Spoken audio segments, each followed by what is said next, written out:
Queria agradecer a presença de vocês e eu vou fazer uma apresentação relativamente rápida, porque eu não quero que o primeiro dia de vocês no ICB seja cheio de tédio, né? Que já começa mal. Então, nós vamos ser rápidos.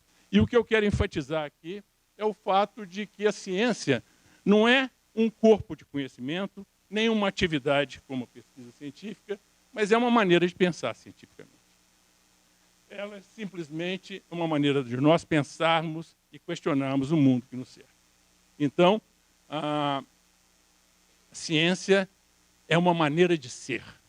E eu espero que vocês, hoje, estejam iniciando uma nova maneira de ser, uma nova maneira de ver o mundo. E que nesse período, no ICB, vocês saiam daqui como pessoas mais criteriosas. Então, o método científico não é um conjunto de práticas inacessíveis ao cidadão comum, mas é constituído pela prática do pensamento crítico. Tanto que você não precisa de ser cientista para fazer ciência. O cidadão comum pode fazer ciência se ele tiver pensamento crítico. Então, a ênfase é que vocês aprendam e pratiquem o pensamento crítico.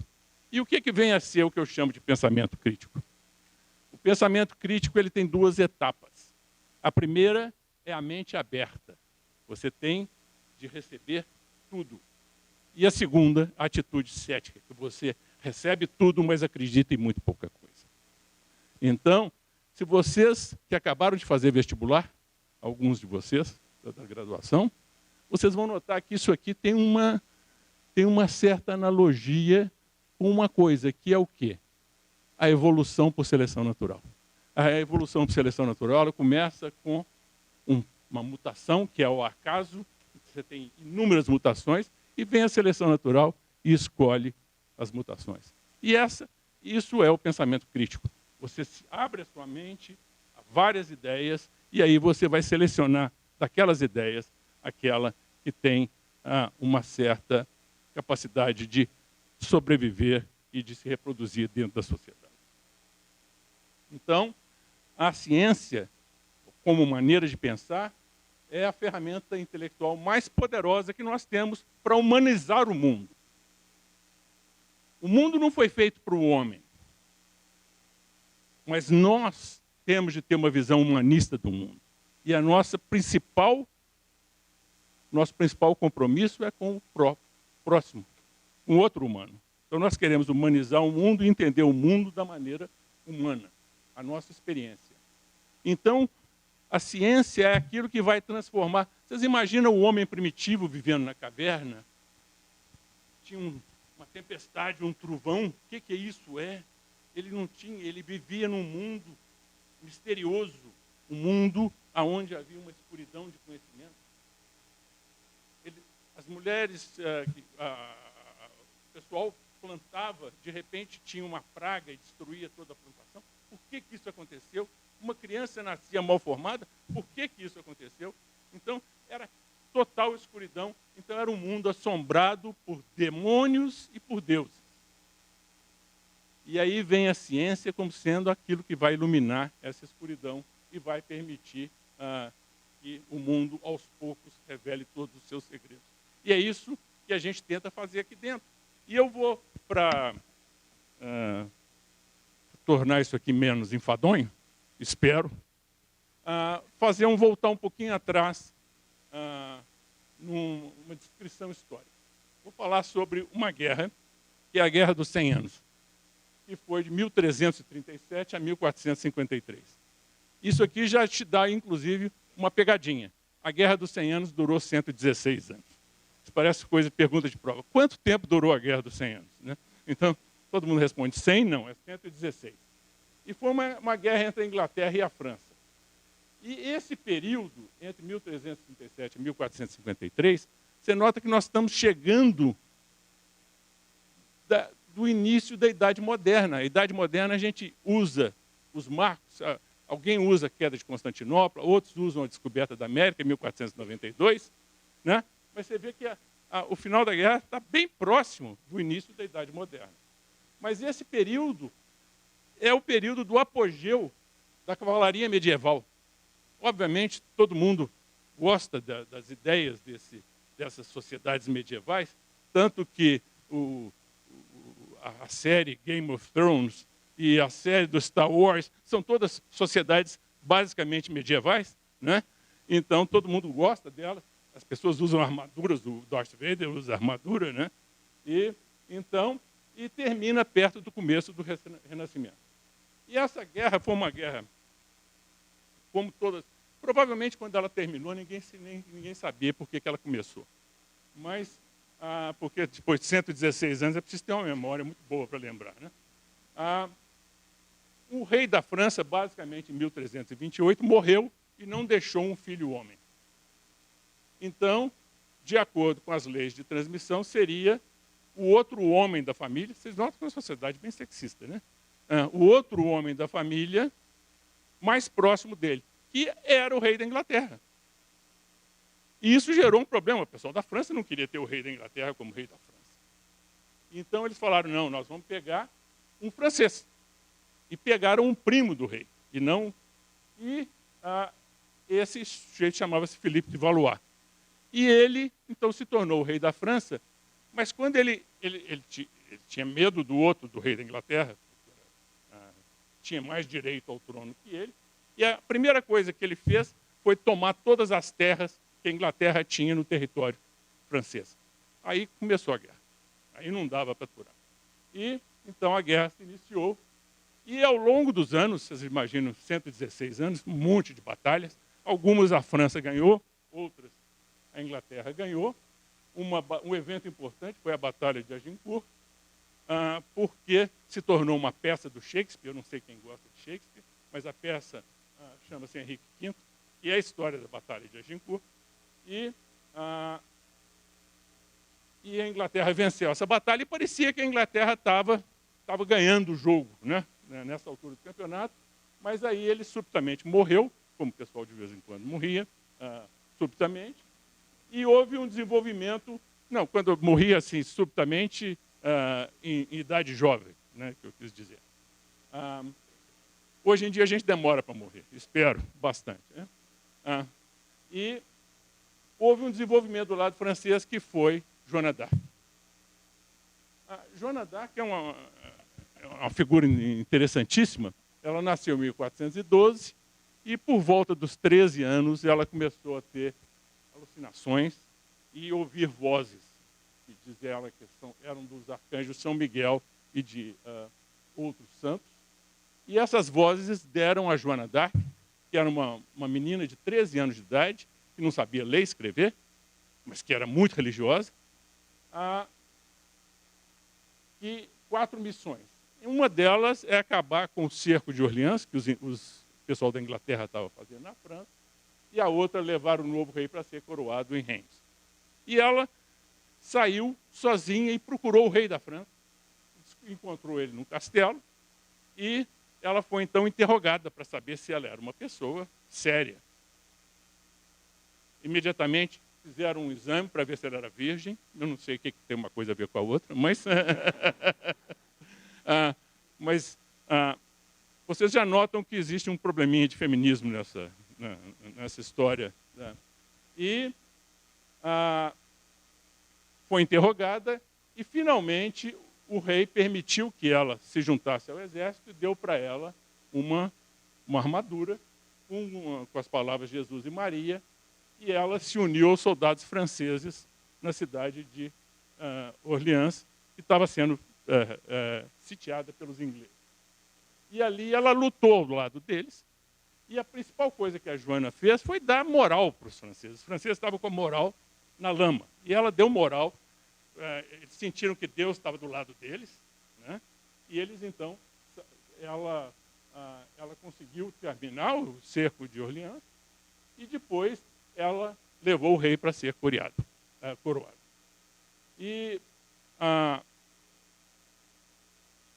Mas as forças francesas acabaram perdendo a guerra e Joana foi traída e foi vendida ao rei da Inglaterra.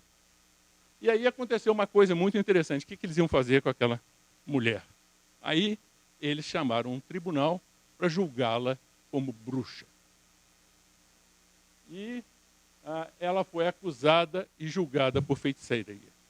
E ela tinha duas coisas que indicavam a ela que ela era uma feiticeira, que davam a pista de que ela era feiticeira. A primeira, aquelas vozes que ela ouvia, que certamente eram do demônio. E a segunda coisa, que ela vestia feito homem, que isso era uma coisa que mulher não pode fazer. Então, ela foi queimada viva aos 19 anos, em 1431. E hoje, depois ela acabou sendo canonizada, demorou algum tempo para ser canonizada. Atualmente, ela é a padroeira da França. Mas o interessante dessa história é que, a partir daí, esse negócio de falar que mulher era bruxa pegou moda e se espalhou pela Europa. E então, as bruxas, que antigamente eram uma coisa assim, mais de folclore, de lendas, se tornaram realidade do dia a dia. Se você não gostasse de uma pessoa, sua vizinha, você ia e denunciava ela como bruxa. Se você tinha uma mulher que era uma mulher sábia na sociedade, você denunciava ela como bruxa, porque, afinal de contas, só uma bruxa é uma mulher sábia. Então, eram as visões da época. Então, criou-se uma histeria em massa, que a gente chama de caça às bruxas, que durou aproximadamente 250 anos. Não é um fenômeno que se limitou rapidamente, e resultando em um número estimado de 100 mil execuções de pessoas queimadas em fogueira. E aqui é um episódio que aconteceu na Espanha, na qual eles queimaram numa única cerimônia 13 bruxas. Uma grande vitória para os franceses. Bem, uma série de... Eu não vou entrar em detalhes desse fenômeno da caça às bruxas. Alguns de vocês já ouviram falar dele. E é uma coisa que vale a pena ler, porque é uma lição de história interessante. Mas tem algumas coisas importantes. Em primeiro lugar, a caça às bruxas não foi um fenômeno da Idade Média. Ela foi do início do período moderno. Ela foi da era das descobertas, da era do Renascimento, da era... então, é uma coisa que não é o obscurantismo que criou isso. Ela é, pelo contrário, da época do Renascimento. Segunda coisa, que é uma coincidência temporal, que pode ou não ser. É uma coisa interessante, que foi exatamente nesse mesmo período que se iniciou o tráfico de escravos da África. E que viria a vitimizar muito mais do que 100 mil pessoas. 20 milhões de pessoas foram vitimizadas pelo tráfico. Terceiro lugar, não foi uma iniciativa da Igreja Católica. Ocorreu também em países protestantes e envolveu tribunais laicos e, inclusive, na Escandinávia, se envolveu na caça às bruxas, etc. A Igreja Católica ficou muito ligada a ela porque havia um livro chamado Malleus Maleficarum, que é o Martelo das Bruxas, que era um livro que foi adotado pela Igreja Católica como um manual de bruxaria, para pegar bruxas. E esse manual era tão pernicioso que ele definia que a pessoa que falasse que não acreditava em bruxas era uma bruxa. Então, você não podia nem negar. E outra coisa importante é que a caça às bruxas visava especialmente mulheres. Então, a caça às bruxas é um dos episódios mais machistas da história universal. E o que aconteceu, que foi interessante, é que, mais ou menos a partir de 1650, essas condenações pelo crime de bruxaria se tornaram menos e menos comuns. E ao redor de 1700 já não tinha praticamente nenhuma delas. Por que isso desapareceu tão rapidamente nesse período? Sendo que ela tinha aparecido por razões que nós não desconhecemos, ela desapareceu por razões que, obviamente, não está escrito no céu por que é que isso aconteceu. Mas o que nós sabemos é que o século XVII, foi a época que desapareceu a bruxaria, foi um período de inovação técnica e instrumental, ampliando a capacidade humana de explorar o mundo empiricamente. Foi o início da pesquisa científica. Paralelamente, emergiu uma nova maneira de pensar, que é essa que eu estou chamando de pensamento crítico ou pensamento científico, que era caracterizada pela exigência da comprovação empírica das crenças, tendo assim características fortemente anti-autoritárias. O autoritarismo só pode persistir aonde não existe a capacidade de aferir a coisa empiricamente, que é isso que a ciência faz. E, finalmente, era a revolução científica que chegava, tornando impossível a crença continuada na existência das bruxas e no crime imaginário da bruxaria. Ocorreu o que chamamos, em sociologia da ciência, uma mudança de paradigma. Nós estávamos num novo paradigma na qual bruxas não tinha lugar para bruxas dentro do novo paradigma. Então, a caça às bruxas extinguiu-se por falta de interesse, porque elas não interessavam mais. E nada ilustra isso melhor do que a criação da Royal Society na Inglaterra pelo Isaac Newton, em 1660. E esse aqui é o brasão da Royal Society, que foi a primeira sociedade científica. Eu sou membro da Sociedade Brasileira de Ciências, que é filiada e associada à Royal Society. E vocês veem aqui, para vocês que sabem latim, o lema da Royal Society, nullius in verba. O que isso quer dizer? Na palavra de ninguém. Nós só acreditamos naquilo que você pode demonstrar empiricamente. Isso foi principalmente visava Aristóteles, que tinha criado uma biologia totalmente fantasiosa desde os tempos dos gregos, mas, a partir daí, o cientista, então, é aquele indivíduo, é aquele São Tomé. Ele tem de ver para crer. E ele tem de ser capaz de replicar isso no laboratório e, de preferência, replicar por outras pessoas de outros laboratórios. Então, essa história toda das bruxas, que é interessante, mas, de qualquer maneira, o que eu pus aqui é que ela ilustra a capacidade maravilhosa que a ciência tem de agir como uma vela no escuro e de iluminar a escuridão, que é a falta de conhecimento científico, e de exorcizar demônios, no caso, as bruxas. E agora eu vou falar que realmente essa ideia da vela na escuridão não foi minha, foi de um cientista que já faleceu desde 1996, mas foi um grande cientista, um grande astrônomo, chamado Carl Sagan. E morreu novo, e ele escreveu esse livro, que é um livro que está traduzido para o português, e quem quiser, eu recomendo que leia.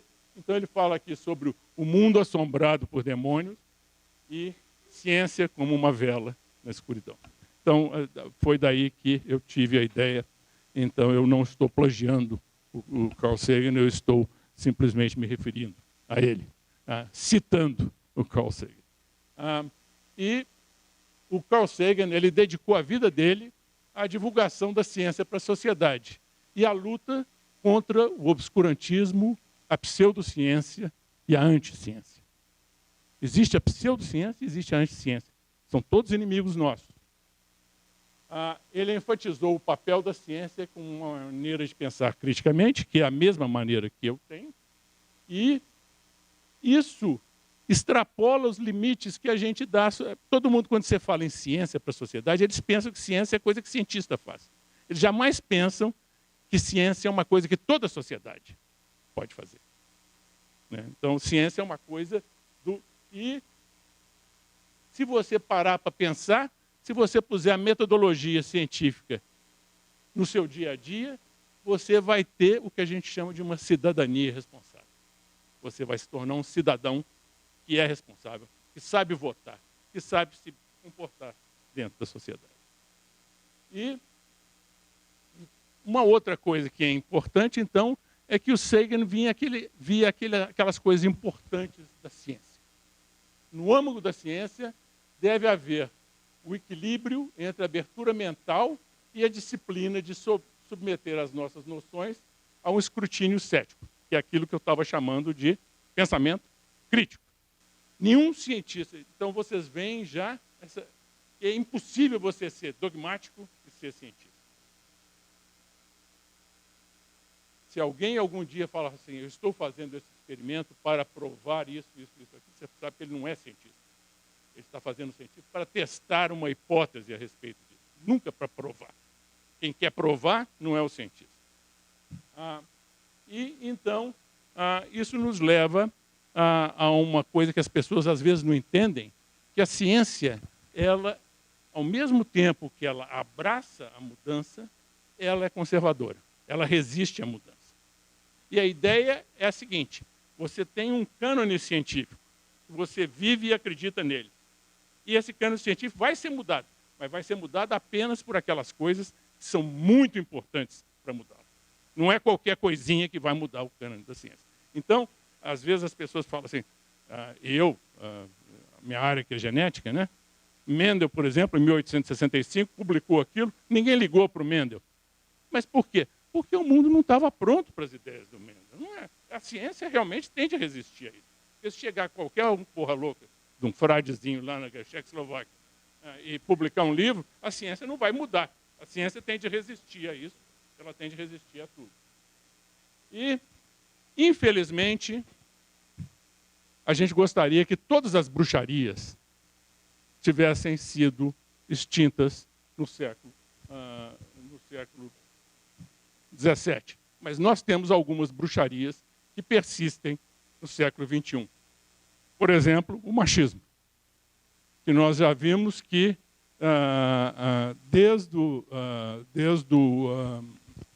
desde a Guerra dos 100 anos,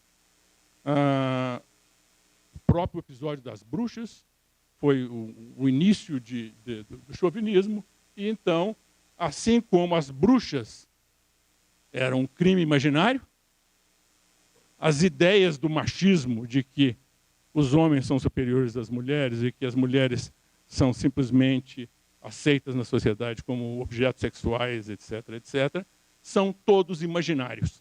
Essas são coisas imaginadas e não coisas de verdade. Outras, racismo. Outra coisa imaginária, a imaginação de que o mundo, a humanidade, é separada em grupos estanques, que são chamados de raças, e que existem numa ordem em que uma é melhor do que a outra, etc. Isso é totalmente imaginário e falso. A xenofobia, que está arraigada ultimamente com os complexos, a discriminação anti-chinesa por causa da origem do vírus, mas, de qualquer maneira, a xenofobia contra as ações contra imigrantes, etc., etc., etc., são todos crimes imaginários. Por quê? Eu sou brasileiro, porque o Brasil é o melhor país do mundo, porque, afinal de contas, é o lugar que eu nasci, então ele tem de ser o melhor do mundo. Mas os outros também. A homofobia, a ideia de que a homossexualidade é uma doença. Infelizmente, está ganhando terreno no Brasil, e não uma opção de vida. E a intolerância à diversidade de maneira geral. Eu trabalho em genética médica e a gente vê intolerância à diversidade em crianças com malformações congênitas, você vê intolerância à diversidade em termos de comportamento das pessoas, intolerância a comportamentos diferentes, a neurodiversidade, que a gente chama. Só para ter uma ideia, 15% das crianças em idade escolar nos Estados Unidos fazem uso de Ritalina para se acalmarem em sala. 15%. Né? Quer dizer, não é possível uma sociedade em que 15% das crianças tenham um déficit de atenção e hiperatividade. É simplesmente a intolerância das professoras aos alunos que são mais curiosos e menos complacentes. Então, o que nós precisamos de fazer no século XXI é soltar a ciência em cima dessas bruxarias. Olha, essa aqui é uma lista pequena porque nós só tínhamos pouco tempo. Eu podia passar a tarde inteira, e já foi mencionado que existem algumas bruxas soltas no Brasil, ultimamente. Então, isso aqui é algo que eu tenho me batido há muito tempo, a única maneira científica de lidar com a sociedade brasileira é individualmente. Você não pode ver as pessoas como sendo membro de sexos, de grupos de cor, de grupos de orientação sexual, ou seja, o que for. Você tem de ver as pessoas na individualidade delas. Como 210 milhões de seres humanos únicos e singulares. Cada um é diferente do outro. Existe uma individualidade genômica, genética e humana absoluta nos genomas e nas histórias de vida. E é nessa base que nós precisamos de construir aquilo que eu chamo de democracia científica, que é a cidadania responsável de uma sociedade que sabe se regular, uma sociedade que pensa antes de dar um voto, uma sociedade que quer participar da discussão política, porque isso é importante que todo mundo participe e que não se abstenha disso.